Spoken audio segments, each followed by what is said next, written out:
I was with Logan for a little over 4 years. In the beginning, everything felt like a dream. We moved in together after about 18 months. My parents weren't thrilled. But honestly, who cares when you think you found your forever person? We had the same sense of humor, binged the same shows, tried new restaurants every weekend, and could talk endlessly about anything from movies to childhood stories. He'd do small sweet things too, leave a coffee on my nightstand before work, text me videos that reminded him of us, surprise me with takeout if I had a rough day. Just simple couple moments that made me believe I finally had real stability. When he proposed on our 3-year anniversary at the lake where we'd had our first date, I genuinely thought the universe had handed me my happy ending. The ring wasn't huge, but it was beautiful, and the moment felt perfect.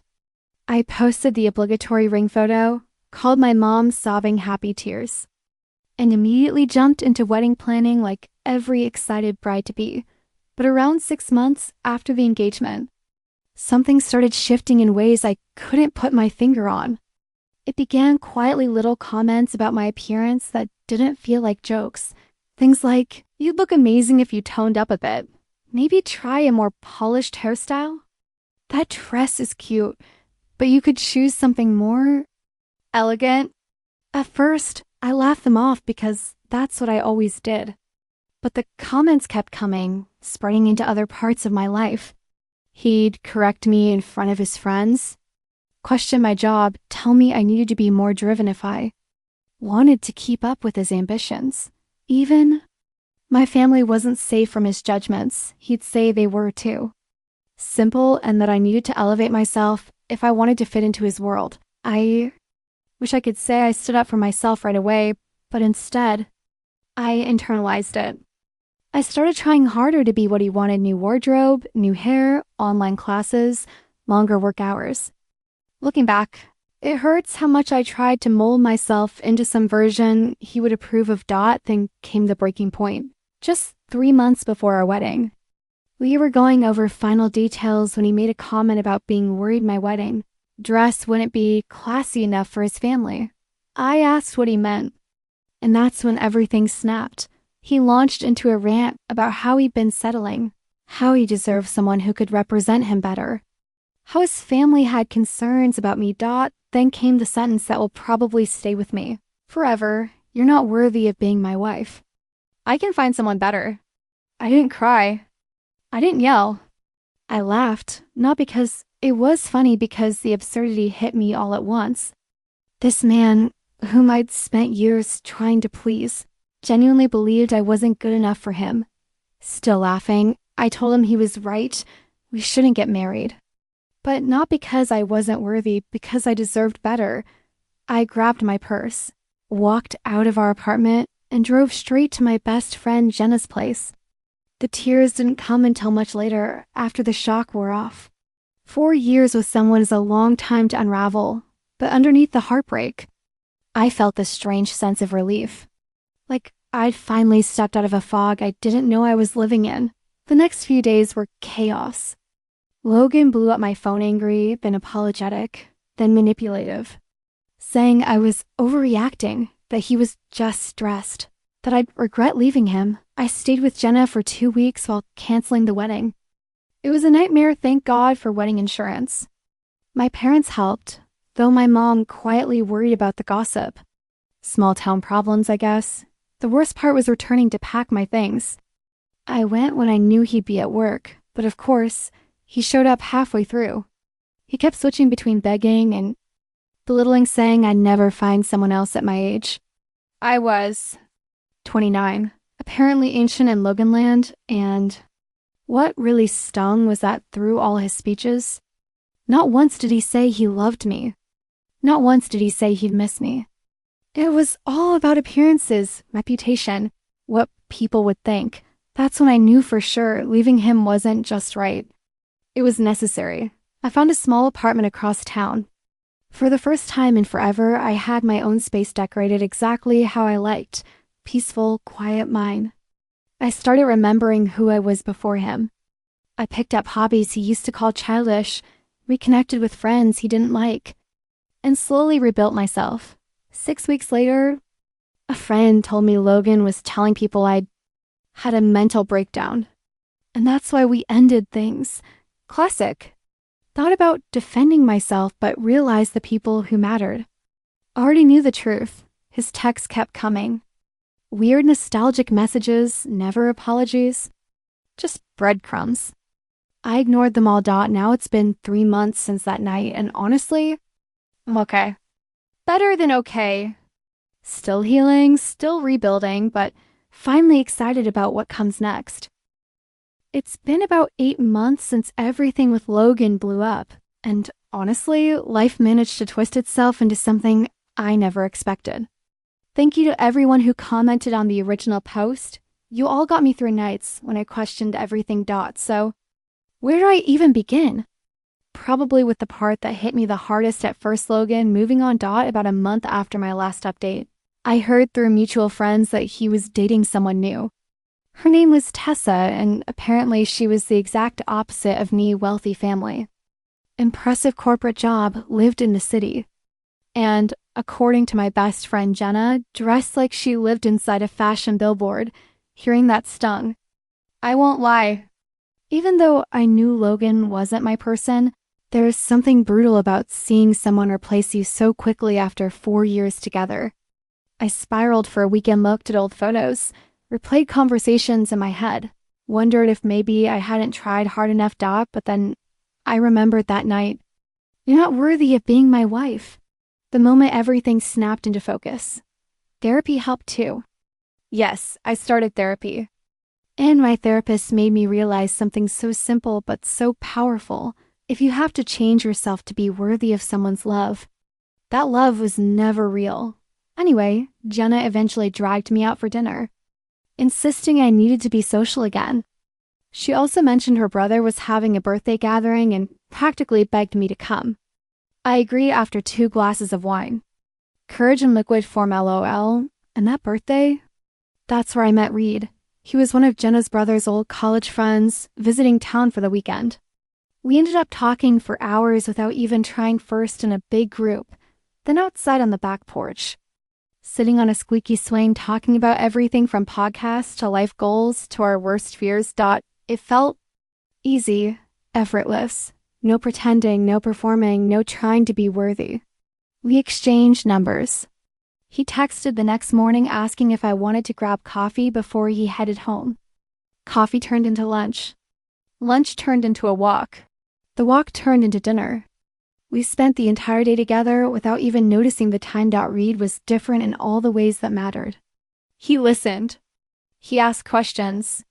He talked about his family in a way that made me instantly like him. Most importantly, he never once pointed out my flaws or hinted that I needed improving. We started seeing each other regularly. He lived about 40 minutes away, not quite long distance, but enough to feel like an adventure. Weekends at his place, weekends at mine, awkward cute moments, like the time his Roomba screeched during a serious conversation, or when I set off his smoke alarm 3 times trying to cook, LOL. But everything felt light instead of stressful. About 3 months into dating him, I ran into Logan and Tessa at Target. I froze for a second, expecting a wave of dread or insecurity, but instead, I felt nothing. We exchanged awkward hellos and moved on. Tessa seemed polite but uncomfortable. Logan looked shocked that I wasn't falling apart. A few days later, Logan texted me for the first time in months. It was good to see you. You look well. Would love to catch up as friends. I showed the text to Reed. He didn't get jealous or weird, just said, "What do you want to do?" I chose not to respond. Some people don't deserve space in your new life. As things progressed naturally, Reed suggested I move in with him about 6 months into dating. It wasn't rushed. By then, I was spending more time at his home than mine anyway. His house had character. Creaky floors, mismatched furniture, and a kitchen window overlooking a huge oak tree. I loved it. There were adjustments. He runs hot, I run cold. He leaves shoes everywhere, I leave cabinets open. But instead of turning into arguments, those differences became silly little things we laughed about. Meanwhile, through Jenna's constant small-town intel, I learned that Logan and Tessa were getting serious. He took her to meet his parents. He was posting curated perfect boyfriend, PICS. And surprisingly, I didn't care at all. Around that time, Logan's messages started again. Not often, just little things like, your favorite movie is playing at the theater. Remember that restaurant we always talked about trying? Never apologies. Just little reminders he still existed. I didn't respond. Then one night while Reed and I were cooking dinner, Logan called. His name lit up my phone like a ghost from another life. I showed Reed, expecting irritation or protectiveness. Instead, he said, "You can pick up if you want. I trust you." I didn't answer, but the voicemail came anyway. Logan asking to meet for closure. Closure? They always want closure when they lose control. I texted him back the next day, saying I was in a happy relationship and didn't think meeting was a good idea. He responded, "I understand. I just wanted to apologize properly." Finally, the apology I waited months for, and it didn't even matter anymore. I thanked him and moved on. Life with Reed kept getting better. We traveled, tried new things, talked about future plans without pressure. And then one evening, 6 months after I moved in with him, Reed proposed. It wasn't a grand spectacle, just a sunset picnic at a quiet lake.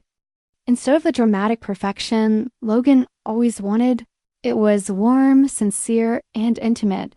The ring was a vintage sapphire that belonged to his grandmother. It was perfect. I said yes instantly. That night, as we celebrated, my phone buzzed with a message from Logan. "I heard about your engagement. Didn't realize things were that serious. I hope you're not rushing into something you'll regret." The audacity. Reed saw the message, shook his head, and said, "Some people will never change." We blocked Logan's number that night. For good. A week later, we made it Facebook official because why not? And the love from friends and family poured in. Jenna commented, "From not worthy to marrying the best guy I know." Upgrades all around. Honestly, she was right. Our wedding is in 6 months, and for the first time in my life, I'm excited, not anxious. Not performing. Not shrinking myself to fit someone else's standards. Just happy. Truly unbelievably happy. About 2 months before the wedding, my best friend Jenna dropped a bomb on me so casually that I nearly dropped my fork at dinner. She told me she'd run into Tessa, the same Tessa, who replaced me in 2 seconds flat, and apparently she'd been commuting with Jenna's brother. At first, I didn't think much of it. People make small talk on trains all the time. But then Jenna said they weren't just train buddies, they'd become coffee friends. And then more than coffee friends. Translation: Tessa broke up with Logan. For Owen, the universe has a wicked sense of humor. When I asked Jenna how Logan reacted, she said he'd been telling anyone who'd listened that Tessa had blindsided him and he didn't deserve that kind of treatment. Hearing that almost made me spit out my drink. Did he forget he told me I wasn't worthy enough to be his wife?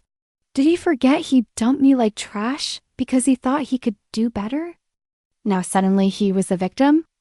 It was so on brand that I actually laughed. As the wedding got closer, Logan's messages started coming more frequently through Instagram this time, since his number was blocked.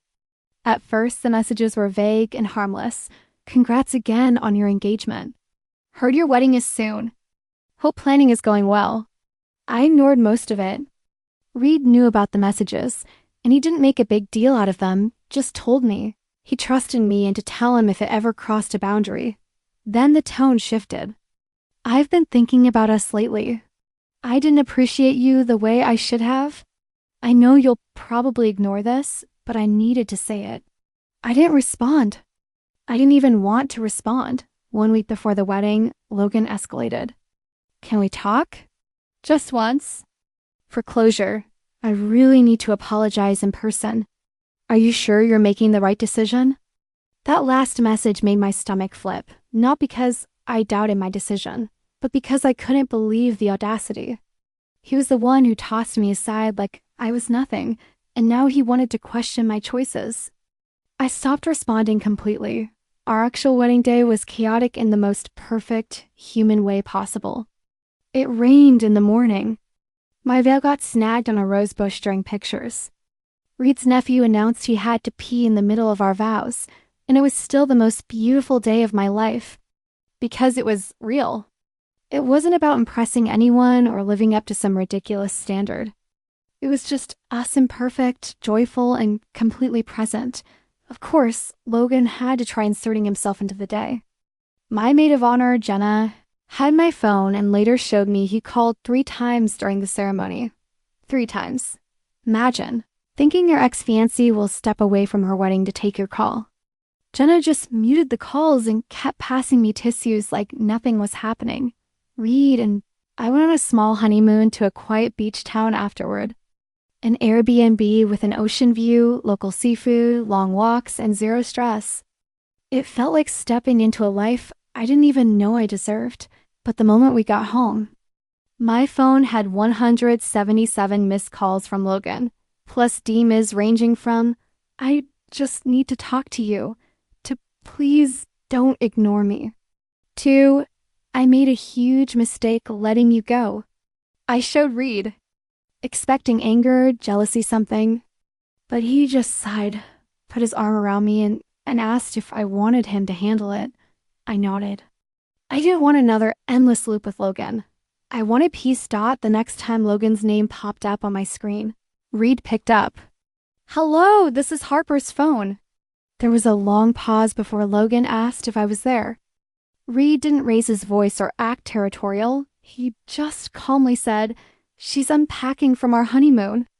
This is her husband. How can I help you?" The silence on the other end was so heavy, I could practically feel it in the room. Logan stuttered something about wanting to congratulate us. Reed thanked him politely, then added, "We'd appreciate it if you respected her boundaries and stopped reaching out. She's moved on." Then he hung up. No drama.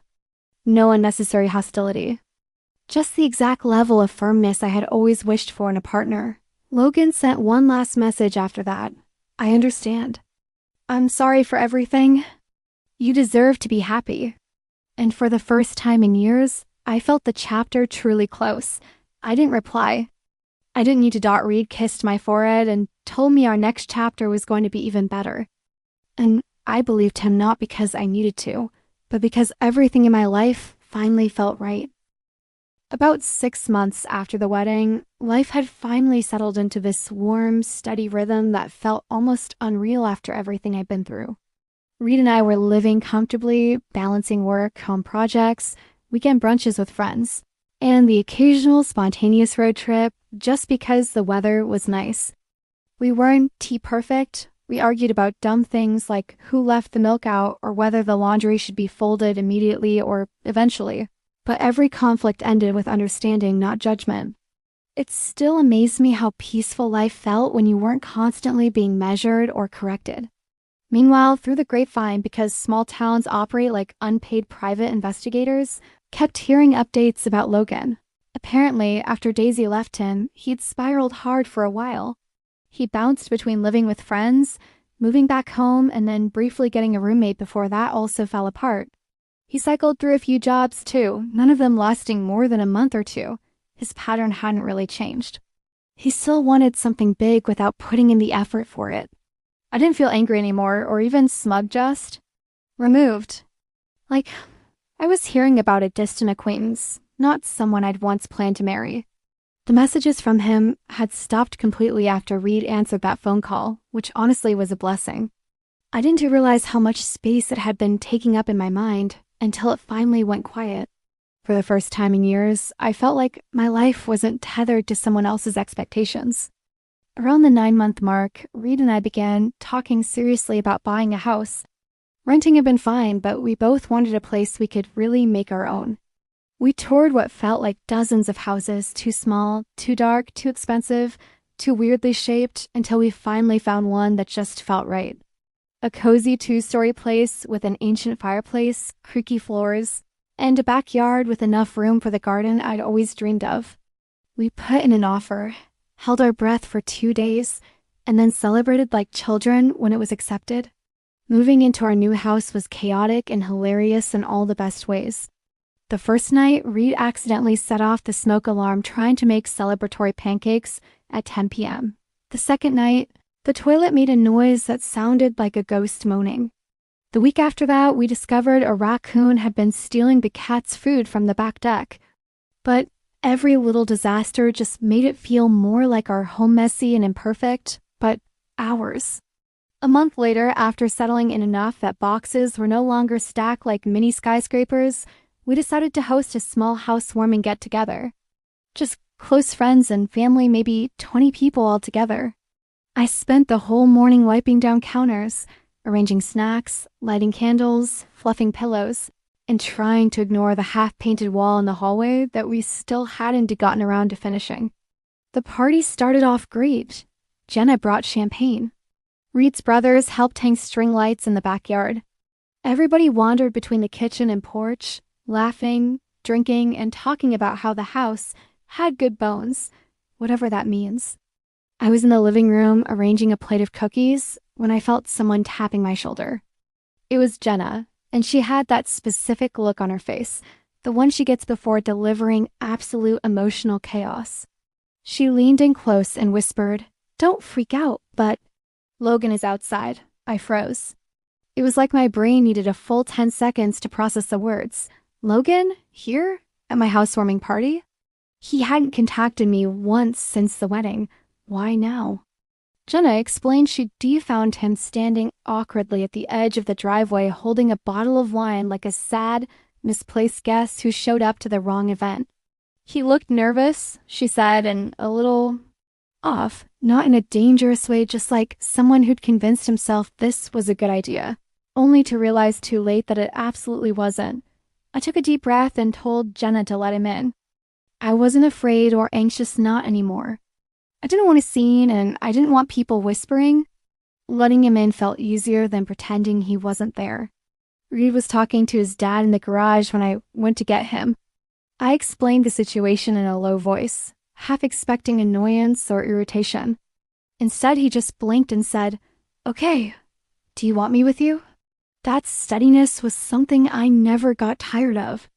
We walked back toward the living room together, and there was Logan, standing beside the snack table like an uncomfortable guest at a wedding reception he wasn't invited to.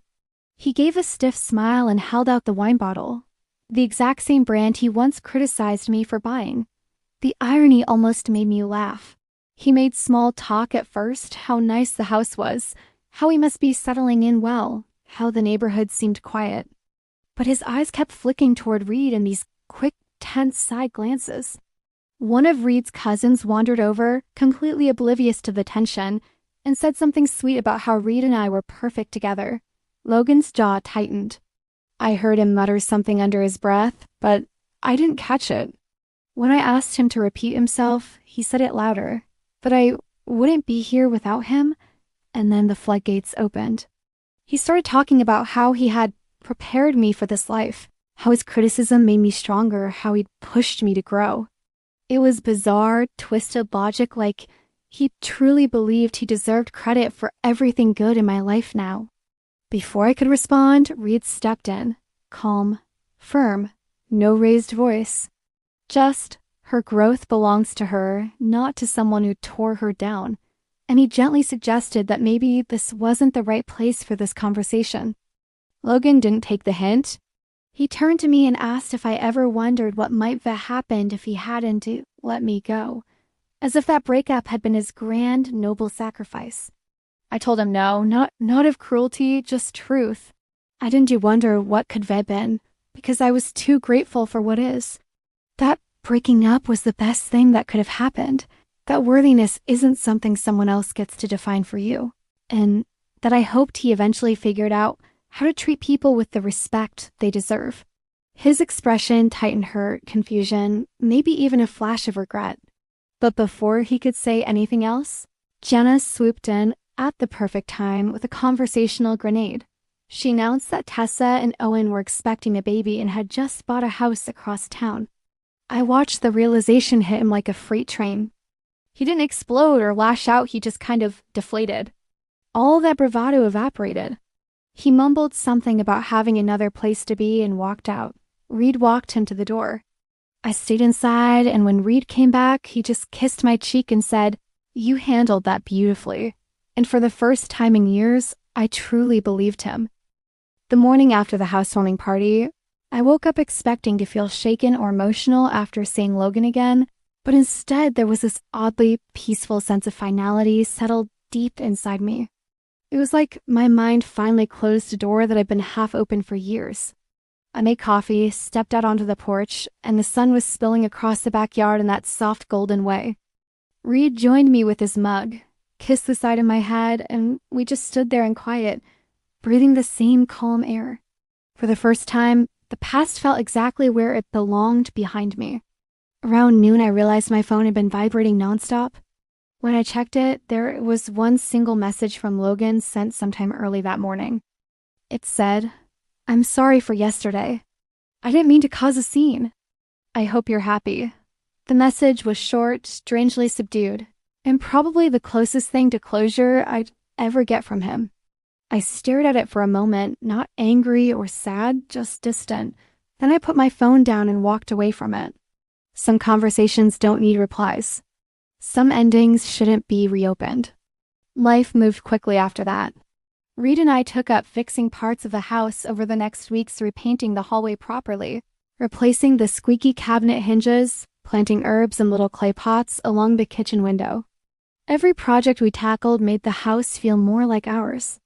Reed suggested adopting a dog once summer rolled around, and I immediately agreed. We spent nights debating names and breeds like two kids discussing their favorite superheroes.